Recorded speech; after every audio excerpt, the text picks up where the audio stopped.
Hello and welcome to Pisces Moon Astrology. I'm your astrologer, Kait Leonard, and I'm excited to explore the stars with you. Hi, everyone. Well, it's another week, and here we are. Welcome to the week of November 17th through the 23rd. And this podcast, I think this episode is going to be a little different from some of the others for various reasons. The US election is over and Pluto's getting ready to change signs. It is a new world, surely it is.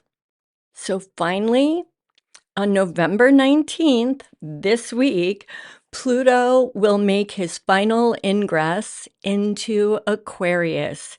He's dipped his toes in there a couple of times since 2023, when he started kind of going back and forth between that 0 degree of Aquarius, back into Capricorn, 29 degrees, back into Aquarius, and now he's moving in to Aquarius for 20 years. We will never again see Pluto in Capricorn. He's got about a 248-year cycle, so he's not making it back around in our lifetimes, that's for sure, right? So we've got this 20 years in Aquarius coming up. Just to drive this home even a little bit harder and kind of, drill into how rare or how unique this period is. The last time Pluto was in Aquarius was 1778 to 1798. What was happening during that time? Oh, nothing much. The American Revolutionary War. Another thing going on at that time was the French Revolution. Another thing going on during that time was the Industrial Revolution. Let's see, what's the key word here? Let's all say it together. Revolution. I don't know. I said this is going to be a little bit of a different podcast this week because I feel like I'm not the same person that I was last week. And that has to do a lot with the outcome of the US election. And that's led me to sort of change how I'm thinking about a lot of things, all right? Pluto has to do with power, pure and simple. That's what Pluto is about. We were seeing Pluto in Capricorn as a kind of old system, old governmental system, especially the old structure, top-down government. And they were like, isn't it great that Pluto, power in this sort of top-down government, old style government, isn't it great that Pluto's going to be leaving because Aquarius is this very forward-looking sign, right? It's all about the future and technology and just forward thinking, right? New ideas. It's innovative, okay? I don't give Capricorn such a bad rap, but that may just be because I have a stellium in Capricorn. I'm not sure. I do want to say that I'm not sure now, right? I'm not sure about that we were all looking at it right. Remember, even though the election happened before the Pluto ingress, we feel planetary energies, especially the big ones, and especially the ones with those really distant outer planets that have such heavy power. I hate to keep using that word, but that's what Pluto's about. And there is a lot of energy behind his movement.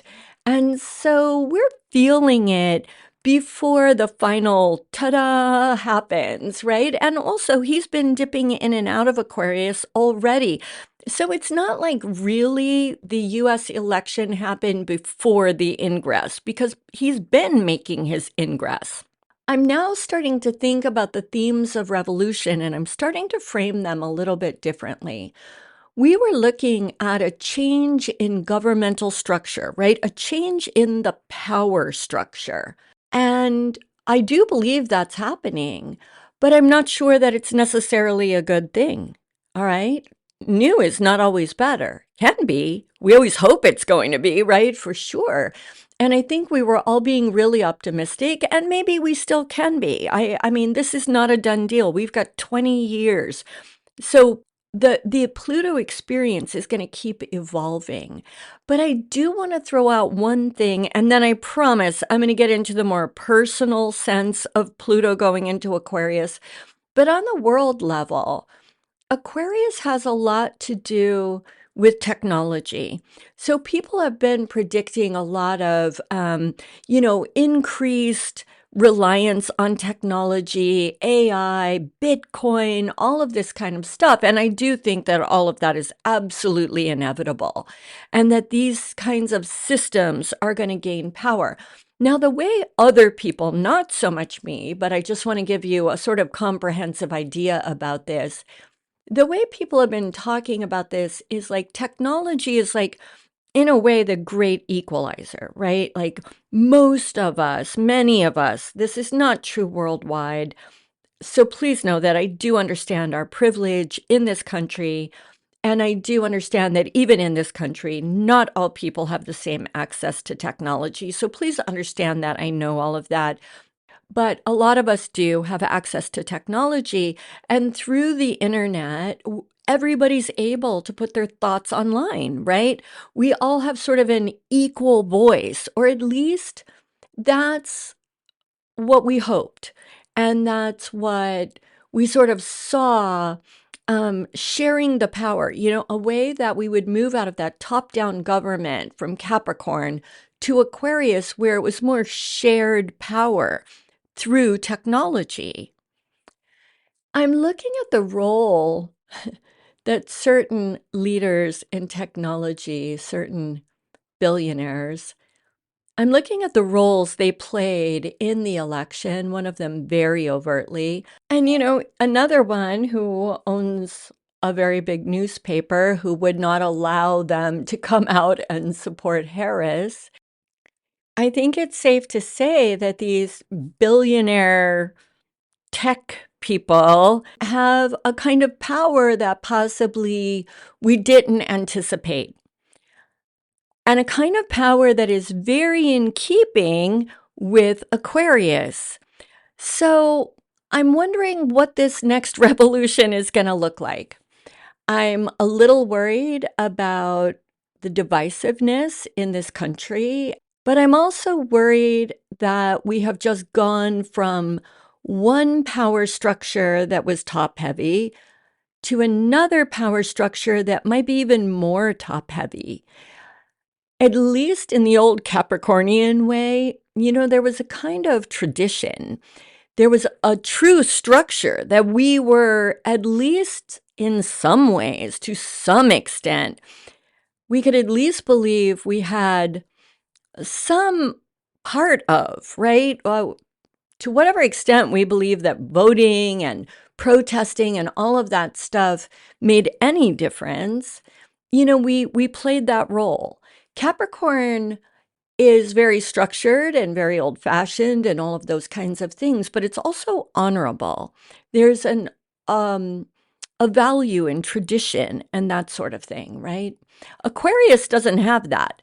Aquarius is quite aloof. It is for the people, but more theoretically, not like, let's get down in the dirt and really do the hard work together in that way. It is much more, it's an air sign.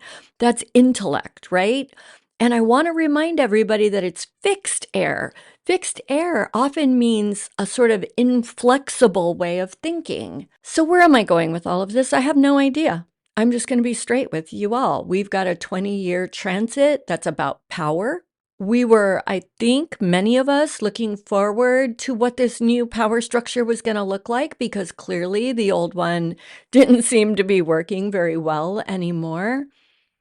And it may turn out well. This may just be a transition moment that we're going through that is difficult and, not the best of it.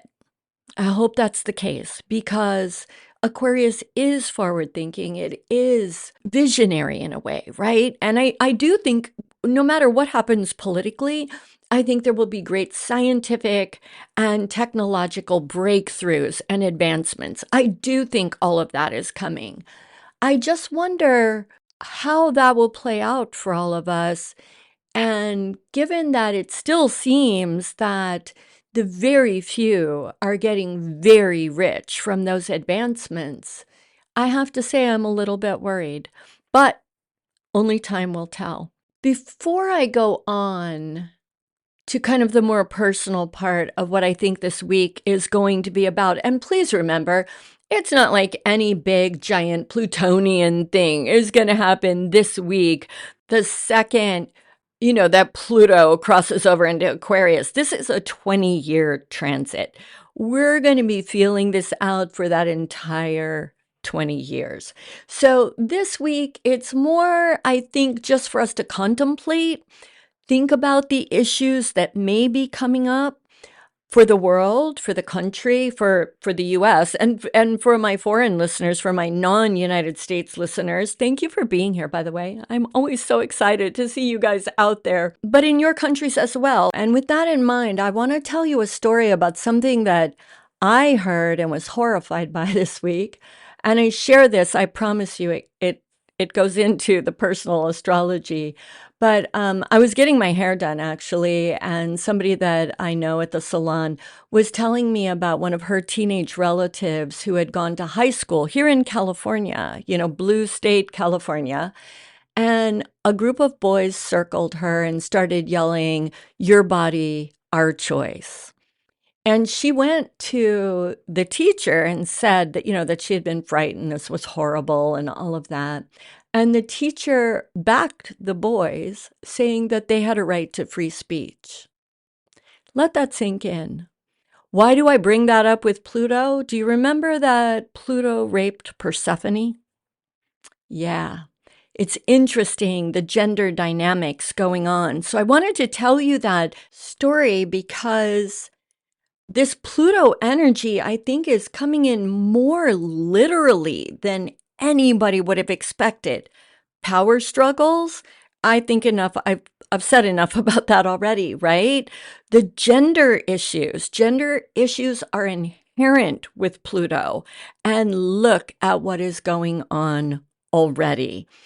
That's enough said about all of it. I just want you to kind of start looking around. Think about the Pluto issues that you're seeing and how they're playing out. And so now let's talk about personally, what could this mean for us? Because with these outer planets, often we see it and feel it more on the world level than we do on the personal level. And I definitely think that's going to be mostly true for this Pluto ingress. It's not that, if there's like, say the last time, the American Revolution, of course people were feeling that because it was a war, that they were involved in. So they were feeling that.